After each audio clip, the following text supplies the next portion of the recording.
Have you ever truly grasped the weight of your own mortality? Not just as a passing thought, but as a deep, inescapable truth. That everything you are, everything you know will one day disappear. It's terrifying, isn't it? The fear of death. It lingers in the back of our minds, shaping our choices, our emotions, our very existence. But what if I told you that this fear is not your enemy?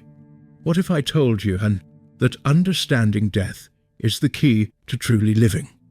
The great existentialists, Martin Heidegger, Søren Kierkegaard, and Jean-Paul Sartre, believed that our relationship with death defines how we experience life.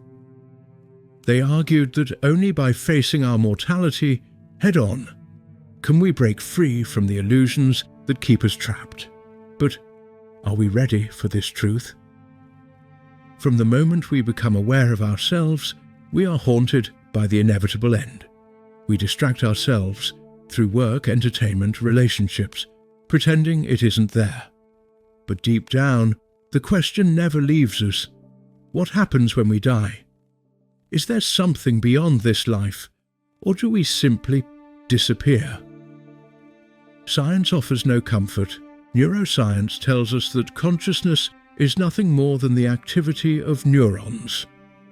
When the brain stops, so does our experience. Religions offer hope.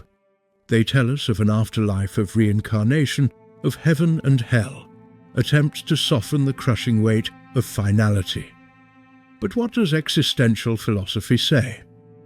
Søren Kierkegaard, often called the father of existentialism, believed that the fear of death is not just about the end, but about the fear of never having truly lived. Life can only be understood backwards, but it must be lived forwards. Kierkegaard. To him, most people exist in self-deception. They follow society's expectations. They suppress their true desires. They avoid the discomfort of deep thinking, and so when death approaches, they realize they were never truly alive. Martin Heidegger took this idea further. He argued that death is not an event that happens at the end of life. It is woven into every moment of our existence. He called this being toward death. Most people live in denial of their mortality, pretending they have endless time. They become part of what Heidegger called the they-self, a state where we follow the herd, living shallow lives, avoiding the discomfort of existential awareness. But when we embrace death, something profound happens. Life becomes urgent, every moment becomes precious, every decision takes on meaning. We stop living passively. We stop caring about what others expect from us. We start living authentically, and this is the paradox Heidegger reveals. Only by accepting that we will die can we truly start to live. Jean-Paul Sartre took existentialism to an even darker place.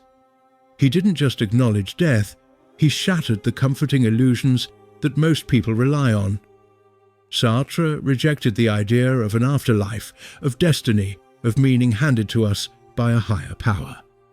To him, life has no predetermined purpose, no divine plan, no safety net, and that, he argued, is terrifying, but also liberating. Man is nothing else but what he makes of himself. Sartre. If there is no grand meaning, then we are completely free, and that freedom is terrifying.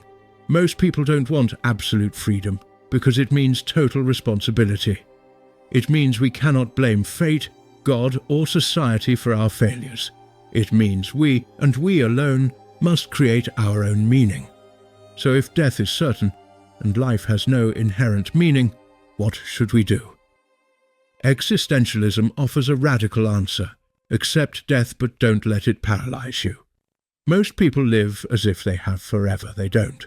Carry your mortality with you not as a burden, but as a reminder to live fully, live authentically.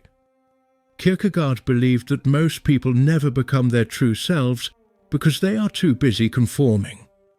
Ask yourself, are you living the life you want or the life others expect of you? Create your own meaning. Sartre's greatest insight was that meaning is not found, it is created.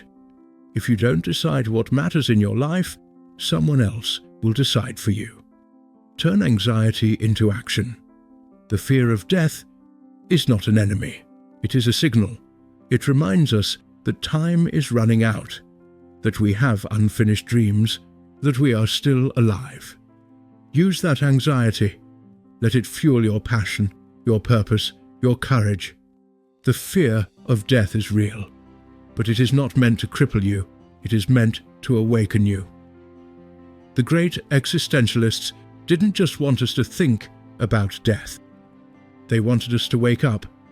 Every great thinker, artist, and visionary who ever changed the world understood this simple truth: you are going to die. The question is, what will you do with the time you have left? Because in the end, life is not about avoiding death.